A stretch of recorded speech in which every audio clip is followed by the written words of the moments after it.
In the dim glow of a late-night lamp, you find yourself staring at a photograph that once held a promise, now a silent testament to a love that never quite left. Do you feel that tug of longing, that inexplicable ache, even when the world around you whispers that it should be gone? It is a question that haunts many, a shadow that lingers in the corners of our hearts, refusing to fade with time. Imagine walking through a forest at dusk, the trees towering like silent sentinels, their leaves rustling with secrets. Each step you take echoes through the mist, and you sense that something unseen is following you, a presence that feels both comforting and unsettling. That sensation, this uneasy blend of comfort and danger, is the essence of a trauma bond. It is not a simple affection. It is a complex tapestry woven from pain and tenderness, from fear and desire, and it masquerades as love in the most deceptive of ways. Why, then, do we cling to these bonds? Why does the mind, in its fragile state, mistake the throes of abuse for affection? The answer does not lie in the surface of our emotions alone. It is buried deep within the folds of our psyche, where the light of reason rarely penetrates. In this journey, we will step beyond the ordinary explanation and venture into a realm where the subconscious mind and the occult converge.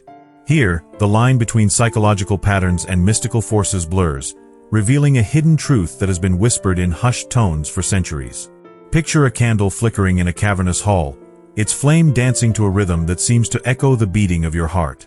The flame is both a guide and a trap, drawing you toward its warmth while simultaneously threatening to consume the very thing that gives it life. In the same way, trauma bonds lure us with the promise of safety and belonging, yet they feed on our deepest insecurities, tightening their grip with every whispered reassurance and every cruel rebuke. This paradox is the core of what makes trauma bonds feel so intimately familiar, so irresistibly alluring. Yet the story does not end with a simple description of pain. There is an unseen hand that orchestrates this dance, a hidden energy that seems to whisper, "Stay." It is a force older than any relationship, a force that has guided human experience through the ages. It is the same force that has drawn the great mystics to the study of archetypes, the shadow self, and the subtle currents that weave through our lives. Within this narrative lies a secret. The very essence of love, when twisted by trauma, becomes a mirror that reflects our own unresolved wounds back at us, magnified and distorted. So, as we begin this descent into the abyss, consider this. Are we truly in love, or are we simply entrapped by a phantom that thrives on our vulnerability? How many of us have been lulled into the illusion that the darkness we endure is a testament to devotion? And what if the key to breaking free lies not in the rational mind alone, but in the ancient, forgotten knowledge that binds us to the unseen? In the following minutes, we will walk through the labyrinth of our inner world, guided by the flickering flame of curiosity and the promise of revelation. We will explore the shadow that shadows our heart, the archetypal patterns that shape our destiny, and the subtle energies that whisper from the depths of the unconscious. We will uncover the forbidden truth that trauma bonds are not merely emotional entanglements, but a complex interplay of mind, spirit, and fate, a truth that has remained hidden in plain sight until now. Hold tight to your curiosity, for the path ahead is shrouded in mystery. The answers you seek are not merely psychological. They are a doorway into a realm where the ordinary and the extraordinary meet. The darkness holds secrets, and within that darkness, the light of understanding awaits. As we step forward, remember that the journey into the heart of trauma bonds is a descent into the very core of what it means to love, to hurt, and to be reborn. The first time a shadow slips into your life, it is usually quiet, just a flicker in the periphery of consciousness. But when it takes root, it begins to behave like a living thing, breathing, moving, and demanding attention. Imagine a hidden altar in the back of a cavern, its surface slick with dew, where a forgotten rite has been performed for generations. Each time you step closer, the air thickens with the scent of incense and the weight of unspoken vows. In the same way, trauma bonds operate as an unseen ceremony, one that binds you to a pattern of hurt and comfort in equal measure. Consider the archetype of the wounded healer, a figure who offers solace to others while simultaneously nursing their own brokenness. This archetype is a mirror of the trauma bond. The wounded person seeks validation, the healer offers it, and both become trapped in a cycle of mutual dependence. The ritual is not merely emotional. It is a psychological contract that the unconscious mind signs without consent.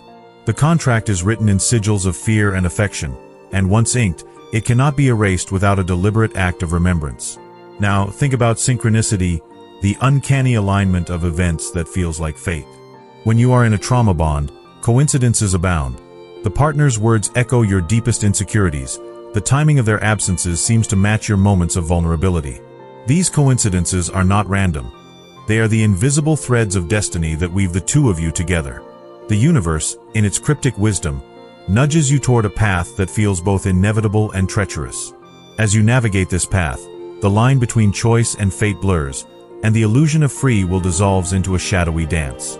Another layer of mystery emerges when we examine the role of the unconscious as an alchemist.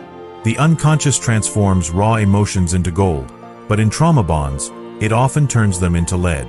The alchemical process is hidden, occurring beneath the surface of daily life, where the mind's furnace burns without your awareness.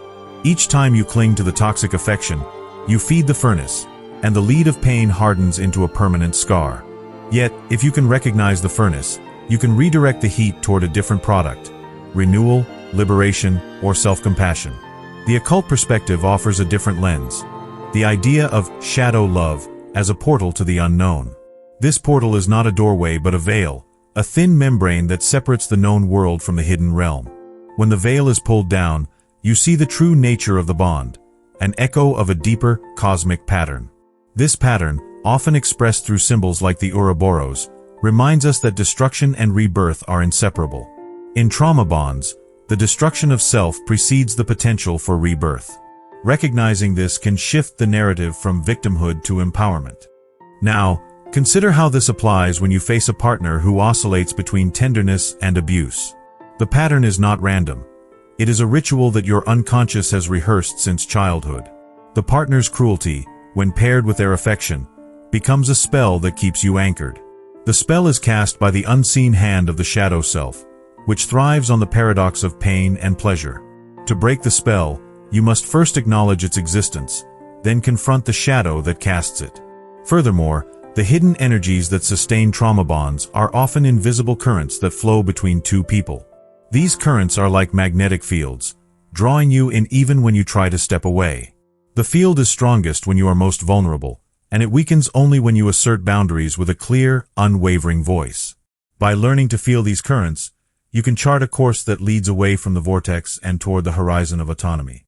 Consequently, the mystery of trauma bonds is not a single, static puzzle but a dynamic interplay of archetypes, synchronicities, alchemical transformations, and unseen forces. It is a secret that whispers to you in the quiet moments, a secret that invites you to look deeper. As you peel back each layer, you discover that what feels like love is, in fact, a complex ritual that the unconscious mind has performed for years. The revelation is both unsettling and liberating, for it offers a path to untangle yourself from the web and step into the light of self-knowledge. Reflecting on this journey so far, you find yourself standing at the mouth of a river that has carved its own path through the landscape of your psyche. The current has been fed by countless tributaries, each a whisper from the shadows, a tug from the archetypal heart, a pulse of synchronicity that has guided your steps. The river's flow is not a simple stream. It is a living organism, a symphony of currents that converge, diverge, and swirl in a dance that feels both inevitable and intimately yours. As the water gathers, it gathers not only the physical sediment of your past, but also the intangible echoes of those who have walked this path before you, their stories etched into the river's bed. In this moment of convergence, the water no longer merely reflects the sky. It becomes a mirror that refracts the hidden architecture of your own mind. The unseen currents that once seemed to pull you toward the darkness now reveal themselves as threads of a larger tapestry, each strand woven with purpose, each knot a reminder of a lesson learned. The river's depth grows, its surface rippling with the knowledge that you are not alone in the tide of your emotions, that the same patterns that once seemed alien are in fact the language of the collective unconscious. The light that filters through the canopy above does not simply illuminate the path. It transforms the very essence of the water, turning ordinary flow into a luminous cascade. This illumination is not a sudden burst of clarity but a slow, deliberate unveiling that invites you to see beyond the immediate, to recognize the subtle energies that have been guiding you. The glow is a gentle reminder that the forces at work, whether they be the archetypal shadows, the quiet whispers of destiny, or the subtle energies that bind us, are not adversaries but rather companions in the dance of self-discovery. As you follow the river's bend, you notice how the current has shifted. The once turbulent eddies calm, replaced by a steady, purposeful surge that carries you toward a horizon that feels both distant and intimately close. The journey has led you to a place where the boundaries between self and other blur, where the distinction between pain and love becomes a single, complex thread. In this space, the river's course is no longer a path of escape but a conduit toward understanding, a channel that allows the energy of your experiences to flow into something new, something transformative. In light of these insights, the path forward becomes less a destination and more a continuous unfolding. The river, with its ever-changing shape, reminds us that growth is not a fixed point but an ongoing process of becoming. Each ripple is a moment of choice, each turn a chance to realign your direction with the deeper currents that guide you. The journey is not about reaching an end but about learning to navigate the currents with awareness and intention, allowing the water to carry you toward a place of integration and renewal. Drawing these strands together, you can feel the subtle shift in your own pulse, the way your breath syncs with the rhythm of the water. The river's current has taught you that the forces that once seemed to bind you are also the very same forces that can propel you forward. The journey has revealed that the true power lies not in resisting the pull but in embracing the flow, trusting that each twist and turn is part of a larger design that honors your resilience and invites you to step into a new chapter of your story. When the night deepens, the shadows that once seemed to clutch you with an unseen hand begin to dissolve, revealing a landscape of light that was always there, merely obscured by the haze of unspoken fears. In that quiet, you come to understand that the illusion of love in a trauma bond is not a flaw of the heart alone, but a complex alchemy of the mind, the soul, and the forces that weave the very fabric of our shared destiny. The mind, with its endless patterns of attachment and avoidance, paints a picture of devotion that is, in truth, a mirror of its own wounded parts. The soul, attuned to archetypal rhythms, echoes the ancient call of the wounded healer, inviting you to both give and receive pain as if it were nourishment. And the unseen currents, synchronicity, destiny, and the subtle energies that bind us, conspire to keep the dance going, even when the steps feel more like a trap than a partnership. What emerges, then, is a revelation that feels both unsettling and liberating. The bond we mistake for love is a ritual that the unconscious has rehearsed since the first breath of our childhood. It is a spell that promises safety and belonging, yet feeds on the very insecurities that make us fragile. Recognizing this spell does not merely free us from its grip, it opens the door to a new kind of magic, one where we can choose our own narrative, where we can turn the alchemical furnace from a forge of pain into a kiln of transformation. The hidden truth is that the same forces that once bound us can also set us free, if we learn to see them not as enemies but as guides.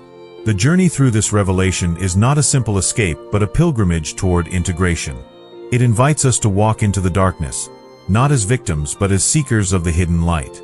By acknowledging the archetypal patterns that have shaped us, by honoring the shadow that whispers in the quiet moments, and by listening to the subtle currents that call us forward, we begin to rewrite the script of our lives.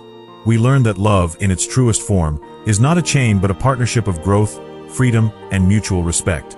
A partnership that is built on the foundation of self-knowledge rather than on the illusion of dependency. In the quiet aftermath of this understanding, the world feels less like a maze of traps and more like a garden of possibilities. The river that once seemed to pull us toward a precipice now carries us toward a horizon where each ripple becomes a step, each eddy a lesson. The path forward is no longer a destination to be reached, but a continuous unfolding of awareness, a dance that invites us to move with intention and grace. The true practice begins now, in the space between breath and thought, where we choose to honor our own story while honoring the stories of those we encounter. Let this realization be your compass. In moments of doubt, remember that the forces that once seemed to bind you are also the ones that can guide you toward healing. In the quiet, let your heart speak the language of the soul, and let your mind chart the course of your own destiny. And as you step into the light, carry with you the knowledge that the most powerful love you can ever give and receive is the love you give to yourself. The journey is yours to shape, and the story is still being written. The true practice begins now, and with each deliberate breath, you write a new chapter of liberation, of truth, of love that is both fierce and gentle.